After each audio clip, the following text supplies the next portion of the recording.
न सामान्यादप्युपलब्धिर्मृत्युवन्न हि लोकापत्तिः। सामान्यादपि मनश्चिदादि अग्नियों का उसने दिया मानस कर्मा था ना, मानस मनोग्रह, मानस ग्रह पात्र को लेकर के जो व्यवहार है उसकी क्या सदृश ये भी ले लो, वो वहां पर आप रहे हो तो फिर भी वो उस कर्म का ही अंग था कि दशा द्वादशा के अंदर जो प्रथम के सहित लोगे तो 11वां और बीच का ऐसा तो 10वें दिन जो होने वाला जो मनोग्रह है वह कर्म का ही अंग है। उसी प्रकार के ये भी है, मानसिक कर्म ने सारा ही है।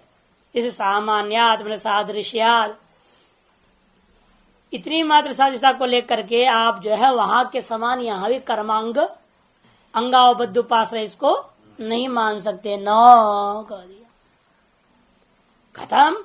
उपलब्धे है कि पूर्वोक्त श्रुति आदि हेतुओं से, श्रुति लिंग वाक्य ने दिया ना हेतु, उन हेतुओं से प्रकरण प्रमाण बाधित हो गया।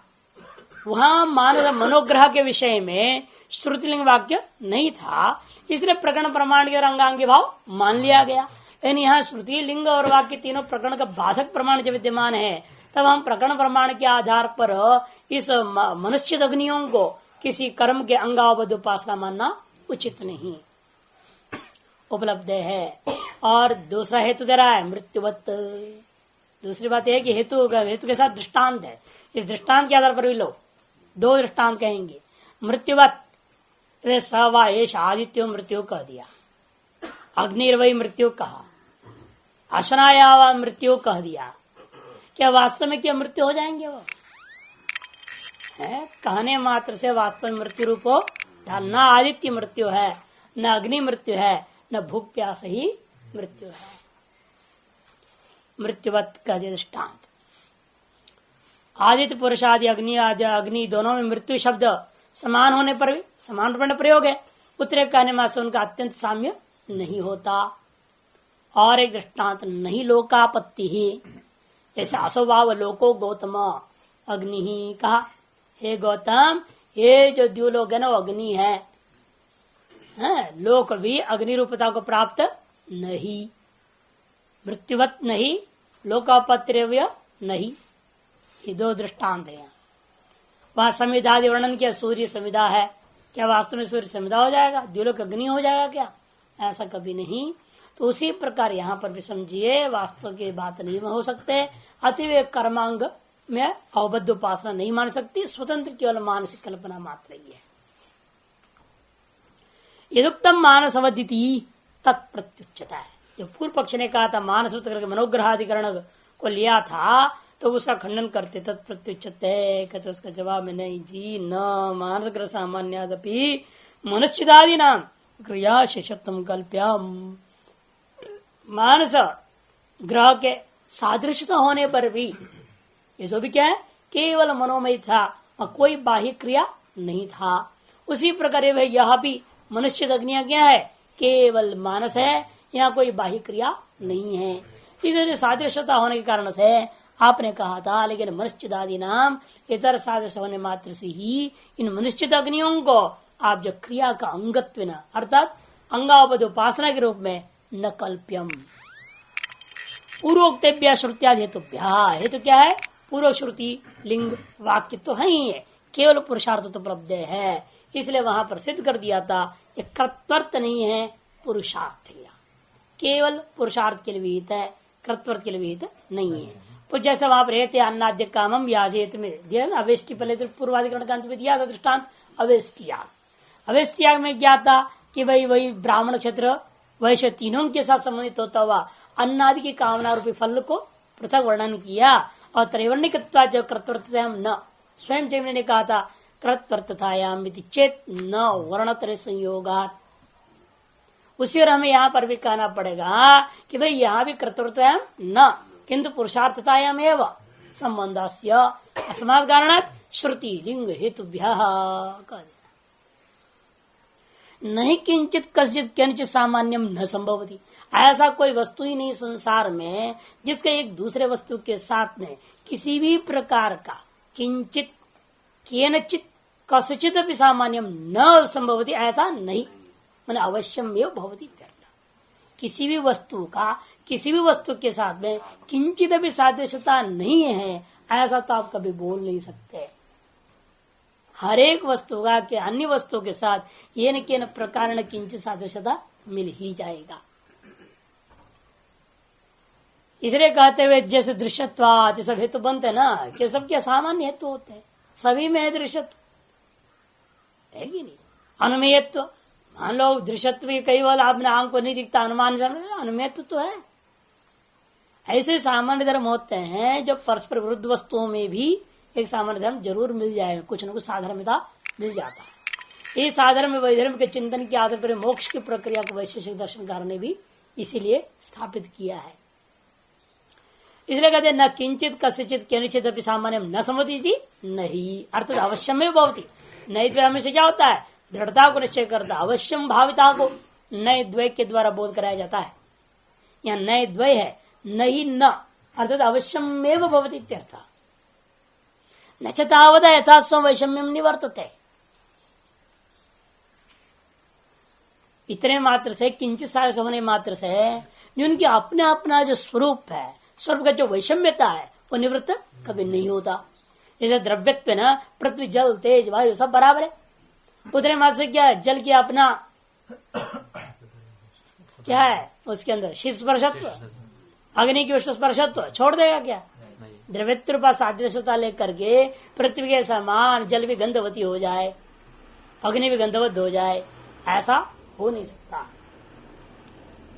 वे करे किंचित सामर्थ्य होने में से तावता मैंने किंचित सादृश्यता मात्रेण यथा स्व वैषम्य वेद वर्तते तत् न निवर्तते, यथा वैषम्य जो जिसका जैसा रहता है वह कभी निवृत्त नहीं होता। इस दृष्टांत क्या है, मृत्युवत कह दिया। मृत्युवत यथा सवा एष एवं मृत्यु एष एतस्मिन् मंडले पुरुष अग्निर्वै मृत्यु अग्नि आदित्य पुरुषयोः समाने भी मृत्यु शब्द प्रयोगे न अत्यंत साम्यापत्ति सवाएश एतस्मिन् मंडले पुरुषः मृत्यु, वह है जो को इस आदित्य मंडल में विद्यमान जो पुरुष है वो क्या है, वो मृत्यु रूप है कह दिया। और दूसरे मंत्र में अग्निर्वै मृत्यु, अग्नि ही मृत्यु है।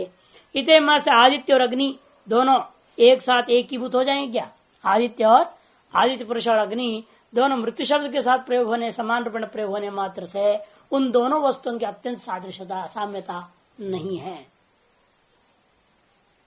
यथाच एक और दृष्टांत है, लसौ वावलोको गौतमाग्नि तस्य आदित्य एव समितो, इसी तरह न समिदादि सामान्यात लोकस्य अग्नि भावापत्ति ही, संविधादि की सादृश्यता को लेकर के वास्तव में वो जो लोक है वो अग्नि ही है, ऐसा कोई ग्रहण नहीं करता। इसी प्रकार से यहाँ पर भी समझ लो, किंचित मानस कर्म मानस क्रिया सादृश्यता को लेकर के वो मनोग्रह के समान, मानस ग्रह के समान इस मनुष्य अग्नियों को भी कर्मांग के साथ संबंध नहीं कर सकते। परेण च शब्द से ताद विध्यम भूयस्त्वनुबंध परेण च अयम अवलोक गौतमाग्नि इत्यादियों में इस उत्तर ब्राह्मण के साथ साम्य होने के कारण जिस मनुष्य अग्नियों की विचार कर रहे हैं उसके अगले ही ब्राह्मण में ये बात आया हुआ है, अयम अवलोक इत्यादि। तो ताद विद्यम विद्या विधित्व प्रयोजन लक्षित होता है, वह जो है विधि के लिए है। ताद विद्यम तस्य विधेय तद विधि कस्य भाव ताद विद्यम, उसी का विधि करने के लिए ही है। अगले में जैसा है वैसे पूर्व में भी यह उपासना का विधि के लिए ही है। ताद विद्यम माने विद्या विधित्व, उपासना का विधि के लिए ही है, ऐसा प्रयोजन लक्षित होता है। क्यों, भूयस्तत्व अनुबंध, मानस अग्नि में बहुत से अग्नि के अवयव का सादृश्यता का संपादन होने से संपादिक है। संपत्त उपासना है ना, इसलिए संपत्त उपासना के लिए जिसमें हम जिस चीज की उपासना करना चाह रहे हैं उसकी सादृश्यताओं को अधिक से अधिक घटाने का प्रयास करनी चाहिए, जितनी हो जाए। अच्छा, आत्यंत सादृश्यता हो नहीं सकता, इसलिए भूयस्तात् कह दिया। तो भूयो धर्म ही सादृश्यता होगा, किंचित सादृश्यता को लेकर व्यवहार नहीं होता। उपासना नहीं किया जा सकता। बहुत से अग्नि के जो अवयव हैं उनके संपादन व सादृश्य तक संपादन किया है श्रुति ने, उनसे क्रिया अग्नि के साथ उसका पाठ है, इसलिए उसको जो है अग्नि रहस्य ब्राह्मण में पाठ कर दिया गया। उतने मात्र से ये नहीं समझना चाहिए किसी कर्मांग अवबुद्ध उपासना हो जाएगा। उस अग्नि रहस्य ब्राह्मण में पाठ करने का हेतु दे रहे हैं। अग्नि रहस्य ब्राह्मण में क्यों पाठ किया? क्योंकि इस मनश्चित अग्नियों की सादृश्यता बाह्य लौकिक जो क्रियात्मक अग्नि के साथ विद्यमान है, अतः उसके साथ वह पाठ कर लिया। इतने मात्र से कर्मांग अवबुद्ध उपासना नहीं होगा। परस्तादपि अयं वावलोको एषो अग्निश्चितः इत्यस्मिन् अंतरे ब्राह्मणे, ठीक अवे पूर्व उत्तरवर्ती ब्राह्मण में ताद विद्यम केवल विद्या विदितम शब्द से प्रयोजन लक्ष्यते है। केवल विद्या तद माने केवल जो उपासना विदित्व ही शब्द के द्वारा प्रयोजन रूप लक्षित किया गया है। न शुद्ध कर्मांग विदितम, और कोई शुद्ध कर्म का अंगत्व न गृहीत नहीं है। क्यों? तत्र ही वहां ये मंत्र आया, विद्या तद आरोहंती यत्र कामा परागदाः तत्र दक्षिणायन्ति न विद्वांसस्तपस्विनः इत्यनेन श्लोकेन केवलं कर्म निंदन विद्यांच प्रशंसन इदम गमयति। नहीं तो क्या यदि कर्मांग उपासना होता है फिर कर्म की निंदा क्यों करते?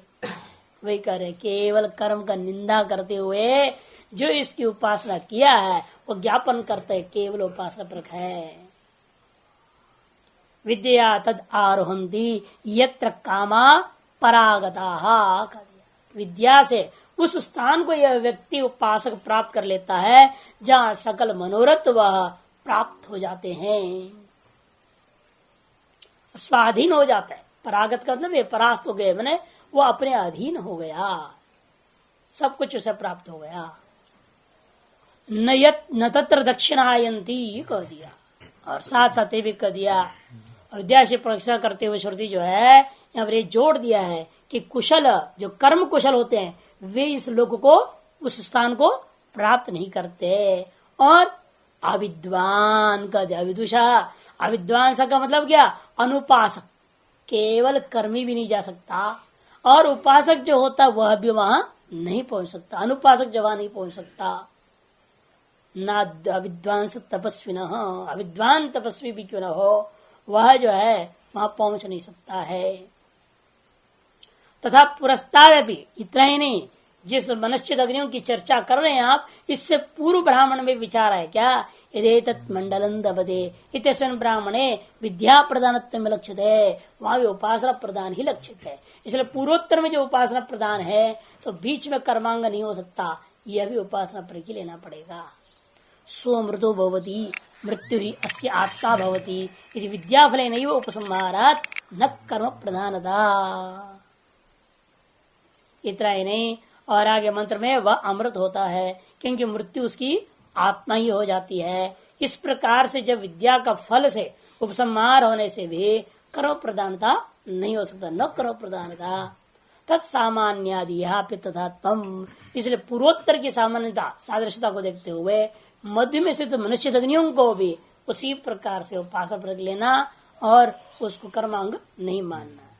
भूयांसस्तु अग्निवयवाः संपादितव्या विद्यायाम इति एतस्मात् कारणात् अग्निना अनुभुध्यते विद्या। अधिकतर अग्नि के अवयव जो होते हैं चिंगारी वगैरह उनकी संपादन किया, सादृश्यता का वर्णन किया, और उसकी जो सप्त जिह्वा होती है जैसे जिसके भी है सारी इंद्रियां इत्यादि के उन इंद्रियों के रचित अग्नि के रूप में वहां पर वर्णन हुआ। इसलिए अग्नि के बहुत से अवयवों के संपादन करने के योग्य हुए हैं। इस कारण से उन्होंने क्या किया? तस्मात् कारणात्, इस कारण से ही इन्होंने अग्निना अनुभुध्यते विद्या कर दिया, अग्नि से संबद्ध कर दिया इस विद्या को। मैंने अग्नि रहस्य ब्राह्मण में इसका इस विद्या का पाठ किया, आगे विशुद्ध उपनिषद प्रकरण में नहीं लिया। न कर्मांगत्वा अनुभुध्यते विदिता न कर्मांगत्वा, कर्मांग होने से इसको अग्नि रहस्य ब्राह्मण में नहीं रखा, अग्नि के साथ भूया सादृश्यता होने के कारण से इसको अग्नि रहस्य ब्राह्मण में रखा गया। तस्मात मनुष्यदादि नाम केवल विद्यात्मक सिद्धि ही, इसे मनुष्यदादि जो है केवल विद्यात्मक सिद्ध हो गया। अब अगला अधिकरण कुछ लोगों के मत में आक्षेप संगति से है, भाष्यकार भी दोनों मत बताएंगे। आक्षेप संगति भी मानी जा सकती है, यहाँ प्रसंग संगति भी है। आक्षेप संगति मानने तो ये सोचना पड़ेगा, प्रासंगिक जो उपासना संबंधी विचार को थोड़ी देर रोक करके एकदम बीच में आक्षेप हो रहा है, देह भिन्न आत्मा है या नहीं। जब देह भिन्न आत्मा यदि नहीं है, फिर उपासना लोगों की प्राप्ति की चर्चा क्यों कर रहे हैं? यह आक्षेप है, बीच में एकदम टपक गया। प्रसंग धारा जो चल रहा था उपासना में गुणोपसमार होगा कि नहीं होगा, उसी प्रसंग में यह उपासना कर्मांगबद्ध या नहीं है, ये चर्चा चल रही है। उस बीच में एकदम टपक जाता है, महाराज ये सब रहने दो, फालतू बातें करते हो, शरीर से बिन तो आत्मा ही नहीं, कौन जाएगा, कहाँ जाएगा, क्या उपासना का फल बता रहे विशेष गर्भीरवत्तरम भवती, विशिष्ट फल मिलेगा, विशिष्ट लोगों को जाएगा, तत्र जो है विद्वान सुयांति, क्यों कोई आने जाने वाला है ही नहीं, ये बात कहाँ से आया?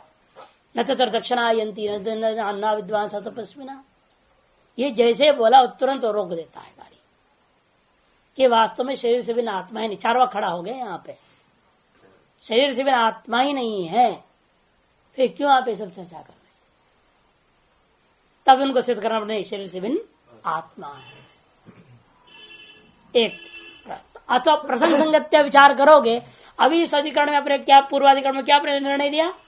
पुरुषार्थता है ये, कृत्वर्थता नहीं है, ये आपने सिद्ध किया ना, वह प्रसंग खड़ा हो गया। स्मृति से अपेक्षा अनर्थम कोयम पुरुष शरीरम एव वा शरीर भिन्नम वा, ऐसा प्रसंग संगति भी बन सकती है। इसे दोनों बात कहेंगे भाष्यकार, दोनों पक्ष लेंगे।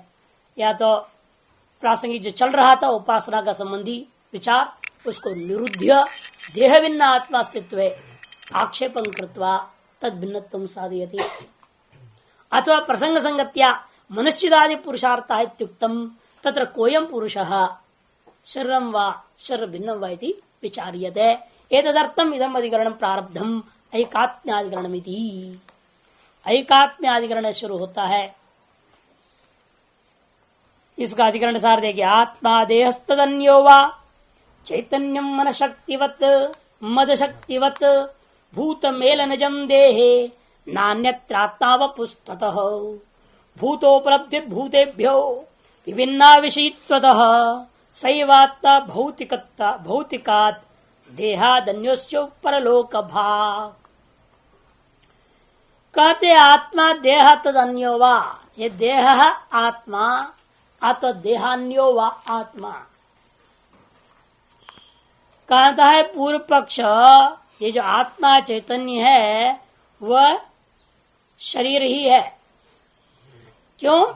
मद शक्तिवत चैतन्यम कह दिया, मद शक्ति के समान चैतन्य। मद शक्ति का मतलब क्या? दारू की ताकत के समान। दारू की शक्ति कहां से आई? अनेकों चीज फल वल सड़ाया उड़ाया है कि नहीं, ये अन्न को सड़ाता है कुछ कर, तब जाकर के शक्ति उसमें पैदा होगी, नहीं हुआ। आम चावल जो आप खाते हो उसमें तो इतनी नशा नहीं, और उसी चावल के माड़ को वो जमीन के अंदर गाड़ देते घड़ों में भर भर के, और 15 दिन बाद निकालो, वो ऐसा मद बनेगा, पूछो वो कहां से आई वो मद शक्ति उसमें? जिसने लाया क्या, बाहर से आया क्या? स्वतः ही निष्पादन हो गया। तत्व शरीर के अंदर चैतन्य स्वतः ही निष्पन्न होता है।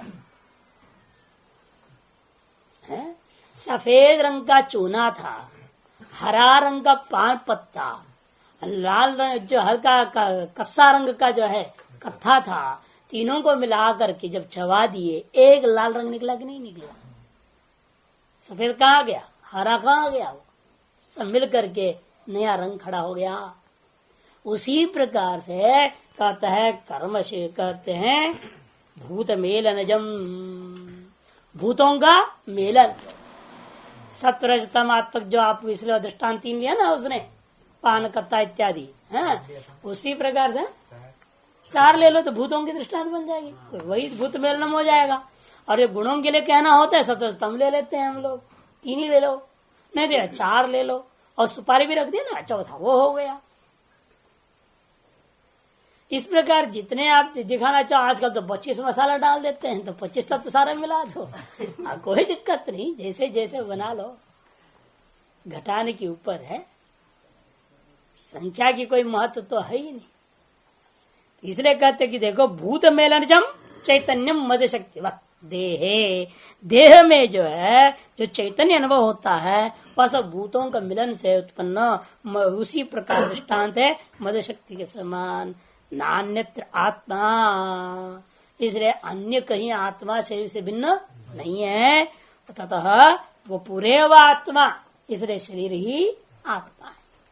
पूर्व पक्षी के जवाब में सिद्धांत दी भूतोपलब्धि भूते भी विभिन्ना विषयत्वतः, भूतों की उपलब्धि जो हम सबको हो रहे हैं, तो वो उपलब्धियां कौन करता है? क्या भूत ही करेंगे कि भूतों से भी भिन्न होगा? वो भूतोपलब्धि भूतेभ्यो विभिन्ना, भूतोपलब्धि जो हो रही है वह भूत से, घटक ज्ञान घट ही नहीं है, घटक ज्ञान घट से भिन्न नहीं, पटक ज्ञान पट रूप नहीं होता, पटक ज्ञान पट से भिन्न है। तो शरीर ज्ञान हो रहा है ना आपको, तो शरीर ज्ञान शरीर रूप नहीं हो सकता, वह ज्ञान भी शरीर से भिन्न होगा। तो सकल भूतों की उपलब्धि तत्त भूतों से, इसलिए क्या है? भिन्न सिद्ध हो गया। इसे स्त्रीलिंग प्रयोग करे भूतोपलब्धि भूतेभ्य विभिन्ना विषयत्वतः, क्योंकि वो जो उपलब्धि मैंने ज्ञान क्या है? विषयी है, और भूत क्या है? विषय है। और अज्ञान जो उपलब्धि है वही आत्मा मानते, उपलब्धि रेव आत्मा, नित्योपलब्धि स्वरूपो है आत्मा, नित्य उपलब्धि स्वरूप ही आत्मा है। इसलिए कहते हैं सैव आत्मा, सामान्य सा उपलब्धि रेव आत्मा, भौतिका देहादन्यो, भौतिक शरीर से वो अलग है, और वो क्या करता है? वो असो परलोक भाग, वही परलोक में जाने वाला है वो। इसलिए उपासना और उसकी गति फलादि का भेद को लेकर विचार करना आवश्यक है। एक आत्मान शरीरे भावात, पूर्व पक्ष का सूत्र है, चारवाक सूत्र है। चारवाक दर्शन वालों को यहाँ यह दिखा रहे हैं इस सूत्र के द्वारा। ये के कुछ लोगों का कहना है शरीरे आत्मान, आत्मान जो शरीरम में वो आत्मा है, कथम शरीरे भावात, क्योंकि शरीर है तो आत्मा है, शरीर नहीं है तो आत्मा नहीं है। शरीर भावत उसका हेतु है, तद्भावत्वे तद्भावत्तम तद्भावत्वे च तद्भावत्तम यस्मात् तस्मात् तदेव तत्, ये ग्रहण होता है। जिसके होने पर कोई होता है, जिसके होने पर जो नहीं होता है, वह वस्तु क्या होना चाहिए? उसी को मानना पड़ेगा, तथा भिन्न नहीं मानना पड़ता है। शरीर है तो चैतन्यता की अनुभूति, शरीर नहीं है चैतन्यता की अनुभूति नहीं है, अतः शरीरम एवं चैतन्यम आत्मा। यह देह व्यतिरिक्त से आत्मना सद्भाव समर्थ्यता है। यहाँ देह से भिन्न, यह मन अस्मिन अधिकरण है, यह मन अस्मिन अधिकरण है, इस अधिकरण में देह से भिन्न आत्मा के सद्भाव का समर्थन किया जा रहा है। क्यों? बंध मोक्षाधिकार सिद्ध है, बंध और मोक्ष के अधिकार को सिद्ध करने के लिए। नहीं असति देह व्यतिरिक्त आत्मनि परलोक फलाश्चोदना उपपद्येरन कस्य वा ब्रह्मात्मत्व उपदिश्येत, यदि देह से भिन्न आत्मा ना होता, परलोक रूपा फलों को प्राप्त करने की जो विधियां हैं वो विधियां उपपन्न नहीं हो सकते, और ब्रह्म आत्मत्व का जो उपदेश है आपका वह भी व्यर्थ हो जाता। इसे देह से बिना आत्मा मानना ही होगा। तब यहां पर एक देशी बोल रहा है, मुख्य पूर्व पक्षी चारवाक शुरू नहीं हो रहे ननु से। ये बात तो हमने पहले चर्चा कर चुके हैं ना, प्रथम अध्याय में। शरीर से भिन्न आत्मा है सिद्ध तो हो गया, और जीव ब्रह्म एकत्व भी सिद्ध कर दिया आपने, और तत्व समन्वय से सारे चीज को उसी में समन्वय कर दिखा दिया। और फिर क्या रह गया बोलना? अभी शरीर से भिन्न आत्मा बोलने क्या जरूरत है? कहते हैं बात सही है, वहां तो हमें बिल्कुल अद्वैत की स्थिति करने जा रहे थे, और यह अद्वैत दृष्ट कथा हो रहा है। ये जो अध्याय में द्वैतिष्ठ कथा है ना भाई। आप कर्मकांड करेंगे, उपासना करेंगे, कर्मांगद उपासना करेंगे, कर्म निरपेक्ष उपासना करेंगे, उसे भी लोगों की प्राप्ति और आगे लोगों का चर्चा भी करेंगे, मार्ग का वर्णन करेंगे, क्या कौन कैसा जाता है। ये सारी चर्चाएं जो होनी है उसके लिए तो शरीर से बिना आत्मा माने बिना नहीं हो सकता, और गमनागमन वाला आत्मा मानना पड़ेगा शरीर से बिना। ऐसी आत्मा को सिद्ध करना पड़ेगा जो परलोकगामी है। और बाद में इसको कहो औपाधिक, बात अलग चीज है, वो पहले सिद्ध हो चुका। औपाधिकत्व ना खंडन कर गया, भेद सिद्ध कर दिए हैं, और आगे अंत में समापन भी कर डालेंगे उसी में ले जाकर के। इसलिए कहते हैं कि देखो कि ननु शास्त्र प्रमुखे एवं प्रथमे पादे शास्त्र फलोपभोग योग्य से देह व्यतिरिक्त आत्मनो अस्तित्व मुक्तम। शास्त्र का मुख में माने शास्त्र के आरंभ में, प्रमुखे माने आरंभे, शास्त्र आरंभ में प्रथम अध्याय के प्रथम पाद में ही शास्त्र फलोपभोग के योग्य देह से बिना आत्मा का अस्तित्व प्रकटन किया है। कहते सत्यम उत्तम, कहा तो जरूर है, किसने कहा था? सूत्र आया क्या? देह से बिना आत्मा सिद्ध करने कोई सूत्र था क्या? जो विचार कर सूत्रों के कथित बात को सिद्ध करने के लिए भाष्यकार ने अपने तरफ से कहा था, वही करे भाष्यकृता उत्तम सत्यम। कर ठीक कह रहे हो, लेकिन किसने कहा था? वहां भाष्यकृता उत्तम, भाष्यकार के द्वारा कहा गया था। न तो तत्र आत्मा सूत्र मस्ती, वहां देह भिन्न आत्मा के अस्तित्व में कोई सूत्र नहीं आया था। यह तो स्वयमेव सूत्रकृता अस्तित्व आक्षेप पुरस्सरम प्रतिष्ठापितम आ गया ना। और यहाँ पर जो है इस अधिकरण में आकर के स्वयं सूत्रकार व्यास जी ने उस शरीर भिन्न आत्मा के अस्तित्व को आक्षेप पूर्वक प्रतिष्ठापित किया है ना। आक्षेप संगति तो बोध करा दे, आक्षेप पूर्वकम प्रतिष्ठापितम। आगे कहेंगे अथवा से प्रासंग संगति भी बताएंगे। इतएव च आकृष्य आचार्य शबर स्वामी न प्रमाण लक्षण वर्णितम। यहाँ पर एक हिंदी वालों की गलती ध्यान रखना वो जरूरी है। जो इसके अनुवाद किया ना भाष्यकृता उक्तम, सत्यम उक्तम भाष्यकृता, उसका हिंदी व्याकरण में भाष्यकार करके शबर स्वामी ले लिया, वो गलत लिया, वो काट ही देना। हाँ शंकराचार्य है वही सब वो नकल कर देते ना, अकल तो लगाते हैं नहीं। ये एक में जैसा है वैसे उसमें उतार दो सीधे हिंदी को, ऐसा नहीं करना चाहिए। अरे उतारने से पहले थोड़ा समझ के कहा कौन बोल रहा है वो समझो। और उन्होंने आगे शबर स्वामी का नाम आ गया ना तो उसको यहाँ पे जोड़ दिया उन्होंने। भाषा हाँ भाष्यकार कौन? भाष्यकार शबर स्वामी तो भाष्यकार ही है ना, मीमांसा भाष्यकार है वो।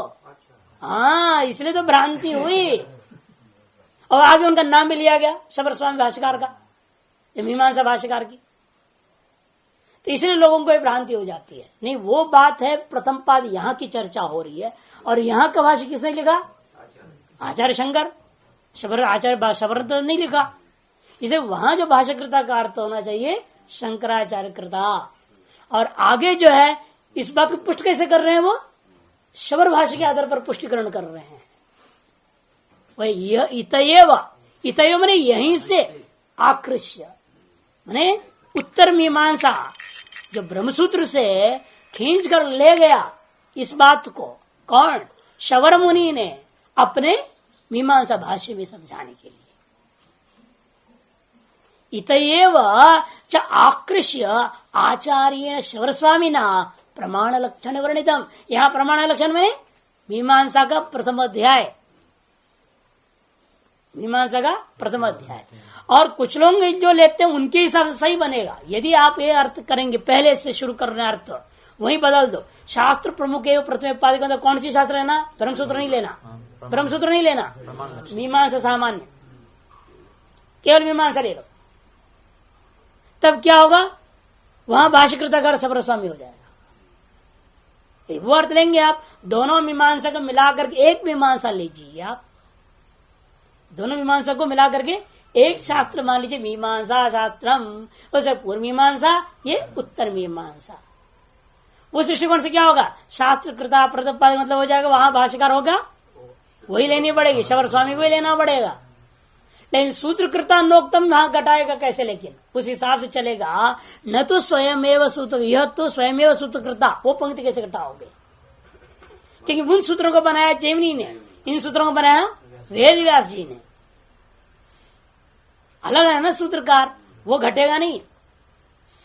यद्यपि उनका ये तर्क है, जो लोग वहां शबर स्वामी अर्थ ले रहे हैं उन्होंने यही तर्क दिया कि पूरे मीमांसा को एक शास्त्र मानेंगे तो पूरे मीमांसा शास्त्र का पहला पाद कौन हो जाएगा, वहां का प्रथम अध्याय की प्रथम पाद लेनी पड़े जैमिनी का।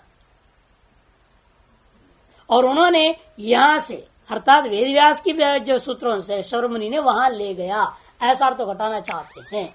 लेकिन तब बन सकता था जब पूर्वोत्तर मीमांसा दोनों मीमांसा के सूत्रकार एक होते, लेकिन ऐसा नहीं है। इसे इस तरह से व्यवहार भले हम लोग कर रहे हो पूर्व मीमांसा उत्तर मीमांसा, उसका तात्पर्य नहीं कि सूत्रकार वाप सूत्रकृत से क्या लेना पड़ेगा है? जो ये पंक्ति आया था, यह तो स्वयं सूत्रकृता स्थितम आक्षेप पुरस्सर प्रतिष्ठापितम, यहां सूत्रकृता से आप जैमिनी नहीं ले सकते, यहां सूत्रकार शब्द से आपको लेना पड़ेगा व्यास जी लेनी पड़ेगी, उसके अनुसार पूर्वोत्तर सारे पंक्ति घटाने पड़ेंगे आपको।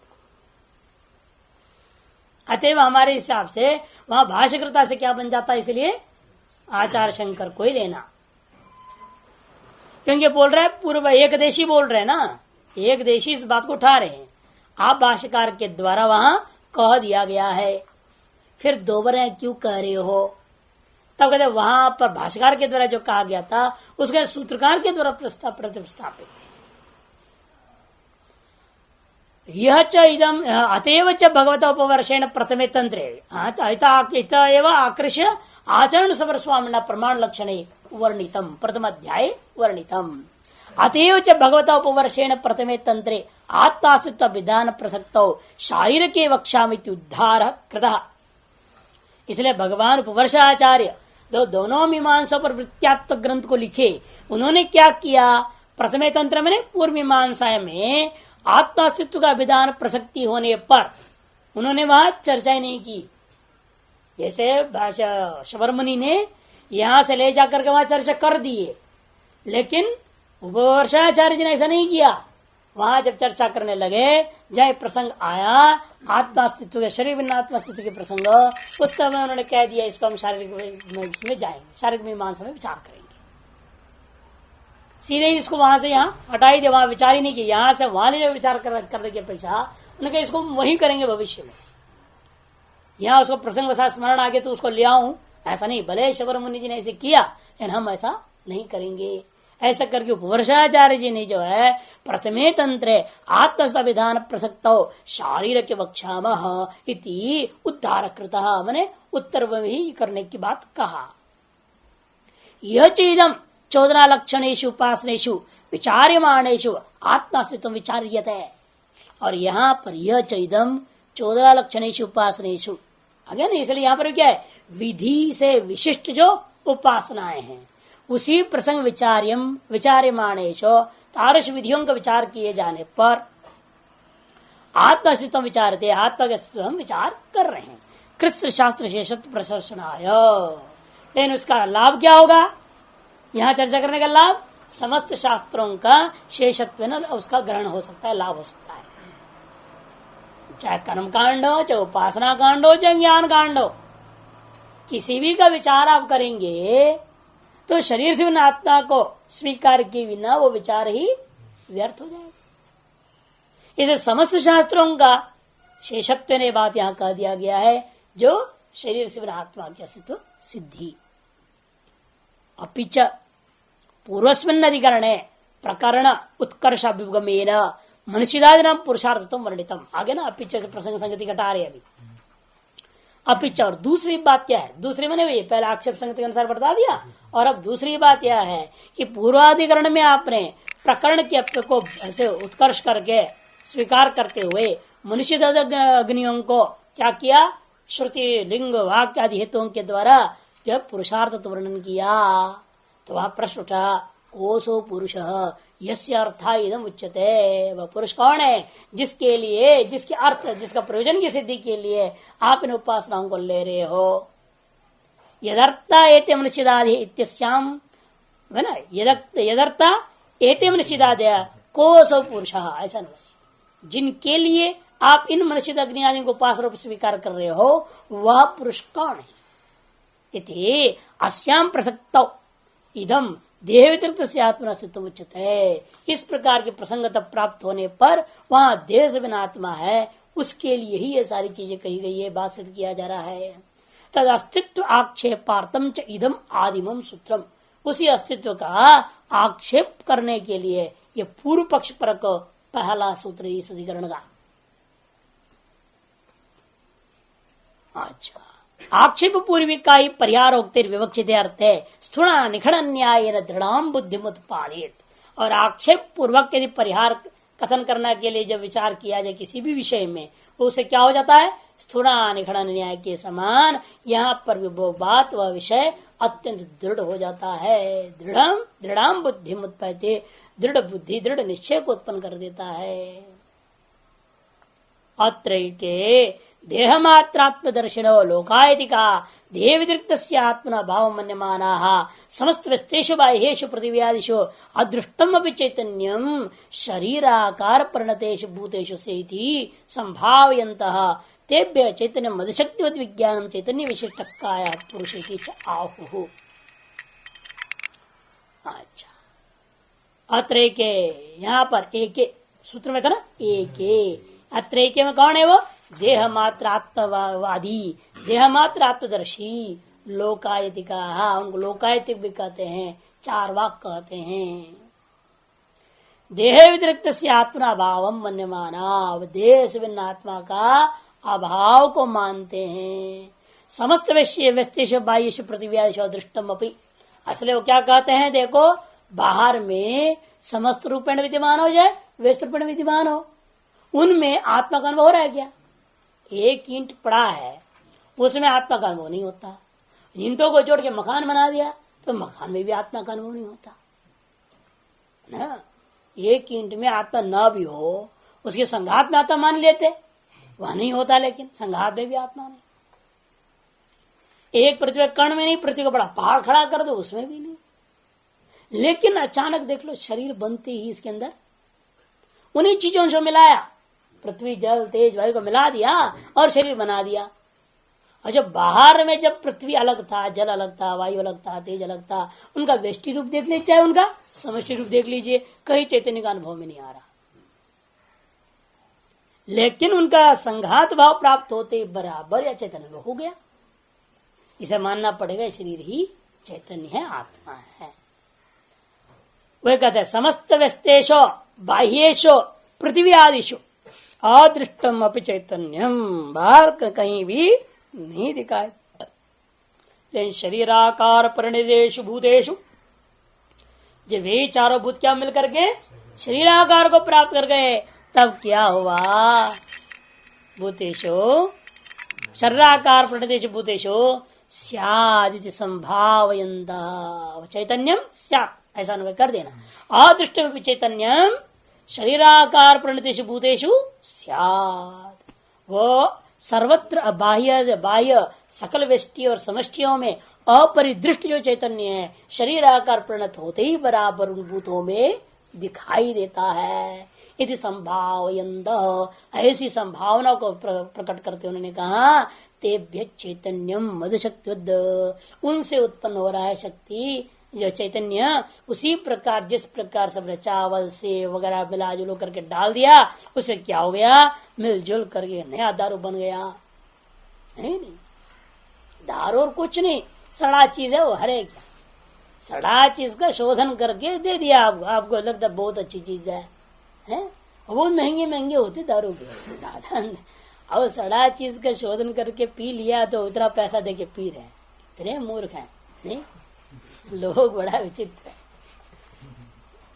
किसी चीज को सड़ा के दे दो, बहुत पसंद आता है लोगों को। एक बार एक आते होटल वाला आता था मेरे पास, वो अंग्रेजी सीखता था, तो उसने एक कहानी सुनाई, महाराज जी आपको ऐसा लगता है, लेकिन आज के जमाना इतना सुअर से भी घटिया होते जा रहे हैं, आपको पता नहीं, या आदमी है देखने में, लेकिन सुअर ही है दूसरा आकार में। अरे कैसे तुम कह रहे हो बात? तब कहता महाराज जैसे एक बार घटना घटी हमारे होटल में, तब मैं निश्चय कर लिया सचमुच में ये आदमी नहीं है, ये लोग आदमी का आदमी तो खत्म हो चुका है, सब सुअर हो चुके हैं, इनको सड़ा चीज पसंद आता है। तो वो क्या होता था, बढ़िया सांभर बनाते थे तो भी लोगों को पसंद नहीं आता, ये क्या तुमने बनाया, वो बहुत बढ़िया बनाता है, बालाजी रेस्टोरेंट वाला बहुत बढ़िया बनाता, तुम क्या बनाता है। अब ये मित्रता थी, प्रेम, इसलिए आते जाते थे, अनमना ऐसा खा पी के जाते थे। इसने क्या किया, फिर धीरे धीरे पता लगा वहां क्या करते हैं, वो तो 2 दिन तक रख देते, बना दिया और उसको रख दिया, फिर बना दिया फिर रख दिया, तो कुछ देर फ्रिज में रख दे, कुछ देर बाहर रख दे, फिर फ्रिज में रख दे, फिर बाहर रख दे, 2 घंटा फ्रिज में 1 घंटा बाहर, ऐसे कर रख करके 2 दिन बाद वो सप्लाई करते उसी माल को। उन लोगों को पसंद आता है। और खट्टा वट्टा था ना, उसके अंदर जो डाल देते हैं इमली, वो पता नहीं, वो उसके अंदर फर्मेंटेशन हो जाता है, थोड़ा सड़न आ जाता है, तो वो पसंद आता है। इसने भी ऐसे किया, तब लोगों को पसंद आने लगा। तो पसंद नहीं, इसने सोचा इसका तो थोड़ा ज्यादा सड़ा करके देखा जाए। तो ऐसा अचानक का प्रसंग ऐसे बना, वो कभी बैगन की सब्जी बनाया था 10 दिन पहले, और फ्रिज में कोने में पड़ा रह गया। अब पड़ा रह गया तो क्या हुआ, अचानक 10 दिन बाद उनको पता भी नहीं वहां पड़ा है, ये भी मालूम नहीं। अब एक ग्राहक ऐसे आ गया और कहना मेरे को बैगन का सब्जी खिलाओ। अच्छा यार, बैगन मार्केट जाए, ले आए, बनाए, इतना टाइम में न बैठेगा ये, अब क्या करे। वो सोच रहा था, इतने में जो है वो चलो देखते हैं कुछ इधर उधर करने के लिए, और एक आध बैगन लाने के लिए भेज दिया। एक नौकर को बोला तुम जाओ एक बैगन ले आओ। वो सब्जी गया मंडी लाने के लिए। अब इधर जो है इन्होंने उसी दिन मन में आ गया चलो थोड़ा सफाई करवाते हैं फ्रिज की, और जब करवाने लगा तो उसमें बैगन की सब्जी दिखा। अरे ये तो काम हो गया, अब बैगन लाने की जरूरत ही नहीं है। और उसने लगाया, उसे छोंक छोंक कर बढ़िया से दे दिया, 15 दिन पहले का। और उसने क्या बोला, जो टिप्पण तक खाने वाला ग्राहक का, कहते दुनिया में ऐसा खा ही नहीं आ, इतना बढ़िया था, इतना बढ़िया। अरे तूने कैसे बनाया, ऐसे क्या क्या डाला तुमने, है कमाल कर दिया। और उसने जो है जो फीस उसने दिया ना, उसके टोटल जो बिल बनाया उसकी 2 गुना दे गया खुशी में। मैंने कहा, तब उसने मेरे को सुनाया, देखो महाराज अब बताओ वो आदमी था कि सुअर था।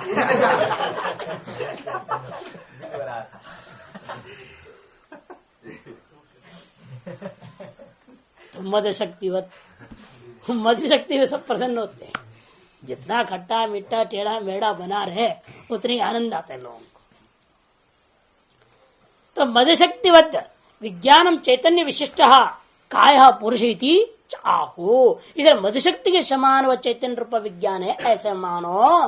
तो इसलिए चैतन्य विशिष्ट जो ये शरीर है यही क्या है, पुरुष है। इति चाहो, ऐसे वो लोग का कहना है।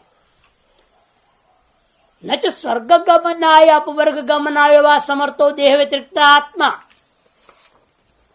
अस्ति यत् कृतम चैतन्यम देह स्यात् कह दिया। नच जोड़ लेना, यहां नहीं है, छपा नहीं गलती से, नच जोड़ लीजिए। स्वर्ग गमनाय अपवर्ग गमनाय वा समर्थो देह व्यतिरिक्त आत्मा नास्ति, नचास्ति है इसमें नचा, बाकी पुस्तकों में है नचा, जिनके यहां नहीं है वो जोड़ो नचा।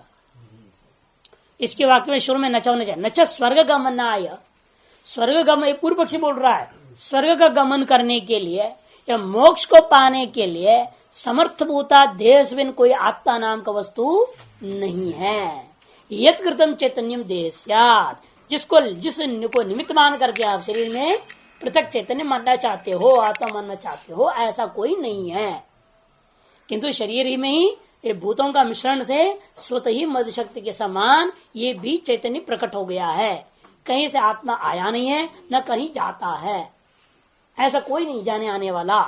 जिसके मैंने स्वर्ग का गमन आगमन आदि के लिए आप एक चैतन्य वस्तु को शरीर में भिन्नत्व में स्वीकार करना चाहते हो, वो वास्तव में नहीं है।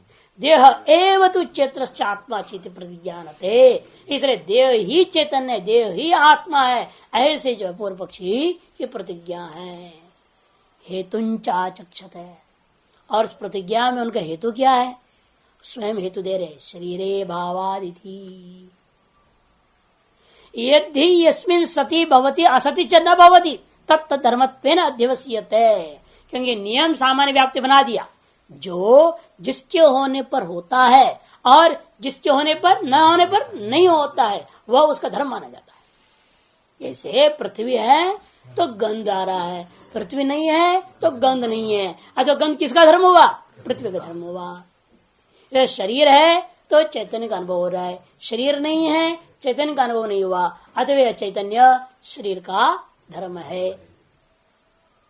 यद ही यस्मिन् सति भवति और असति च न भवति तत् धर्मत्वेन अध्यवस्यते यथा अग्नि धर्मौ औष्ण्य प्रकाशौ। प्राण चेष्टा चैतन्य स्मृत्यादिश्च आत्मधर्मत्वेन अभिमता आत्मवादिनां तेपि अंतरेव देहे उपलभ्यमाना।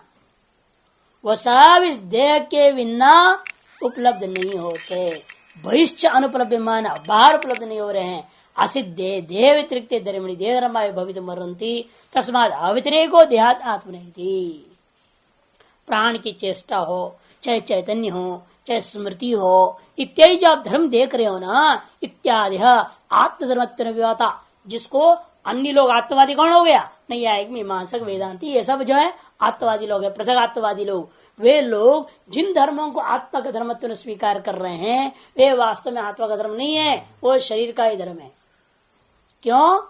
क्योंकि तेपी अंतरेव देहे उपलभ्यमाना, क्योंकि वे भी देह के अंदर ही, अंतरेव अंतः एव, अंतर एव, अंतरा एव नहीं लेना, अंतः एव, देह के भीतर में, देहे अंतः एव, देह का भीतर ही उपलभ्यमाना, उपलब्ध होते हैं। बहिश्च अनुपलभ्यमाना, और देह से व्यतिरिक्त के रूपेण उपलब्ध कभी होते नहीं है। इसीलिए असिद्धे देह व्यतिरिक्त धर्मिणी, से देह व्यतिरिक्त इन धर्मों का कोई धर्मी सिद्ध नहीं हो पाया। अतएव देह धर्म आय मरंदे, इसलिए सारे जो है चेष्टा आदि प्राण आदि जो है, प्राण चेष्टा चेतन स्मृति आदि देह का ही धर्म हो सकता है। तस्मात् इसलिए अव्यतिरेको देहादात्मनः, इसे देह से आत्मा अभिन्न है, इस हुआ, अर्थात देह ही आत्मा है। ओम पूर्णमदः